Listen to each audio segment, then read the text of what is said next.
আরে ভুয়ো পাসপোর্ট চক্রের জাল ছিঁড়তে গিয়ে পুলিশ অদ্ভুত অদ্ভুত কিছু তথ্য পাচ্ছে, নথি পাচ্ছে। আপাতত 5টি এমন আবেদন হয়েছে বা অ্যাপ্লিকেশন হয়েছে, যে অ্যাপ্লিকেশনগুলো ভাবাচ্ছে পুলিশকে, তদন্তকারীদের। কেন, কোথা থেকে এই অ্যাপ্লিকেশনগুলো হয়েছে, কেন এই অ্যাপ্লিকেশনগুলো নিয়ে এত ভাবনা চিন্তা তদন্তকারীদের, আসলে তারা কি খুঁজতে চাইছেন? অমিত রয়েছে আমার সঙ্গে ফোনে, বলতে পারবেন অমিত?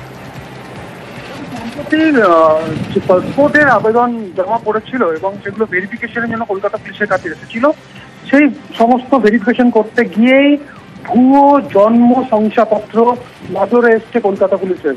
এমন 5 জন আবেদনকারী যাদের ভুয়ো জন্ম শংসাপত্র সামনে এসছে কলকাতা পুলিশের।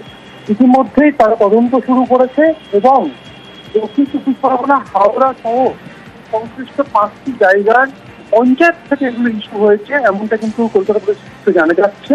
এবং সেই সমস্ত সংশ্লিষ্ট পঞ্চায়েতকে মেল করে এই সমস্ত জন্ম শংসাপত্র নিয়ে রিপোর্ট চাওয়া হয়েছে কলকাতা পুলিশের তরফে। কলকাতা পুলিশের সিকিউরিটি কন্ট্রোল অর্গানাইজেশন, যারা মূলত পাসপোর্টের ভেরিফিকেশন করে থাকে, তাদের নজরে এসছে। এবং সম্প্রতি সপ্তাহখানেক আগে লক্ষণ কুমার বলে একজনকে গ্রেপ্তার করা হয়েছিল ওয়েস্টফোর্ট এলাকা থেকে, যার জন্ম শংসাপত্র ইস্যু হয়েছিল বিহার থেকে, এবং সেটি ভুয়ো, এবং সেখানে বিহারের একটি তথ্য অফিস পাওয়া গেছিল কলকাতা পুলিশের তরফে।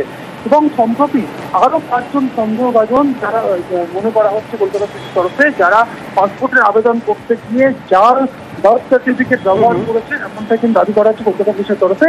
এই কারণেই হাওড়া, দক্ষিণ চব্বিশ পরগনা সহ কলকাতা শহরতলির আশেপাশের জেলার যে সমস্ত পঞ্চায়েত থেকে এই জন্ম শংসাপত্রগুলো ইস্যু হয়েছে, তাদেরকে ইমেল করা হয়েছে কলকাতা পুলিশের তরফে এবং বিস্তারিত রিপোর্ট চাওয়া হয়েছে। যদি দেখা যায় এগুলো ভুয়ো, তাহলে এই 5 জনের বিরুদ্ধে কড়া পদক্ষেপ নেওয়া হবে, এমনটা লালবাজার সূত্রে জানা যাচ্ছে।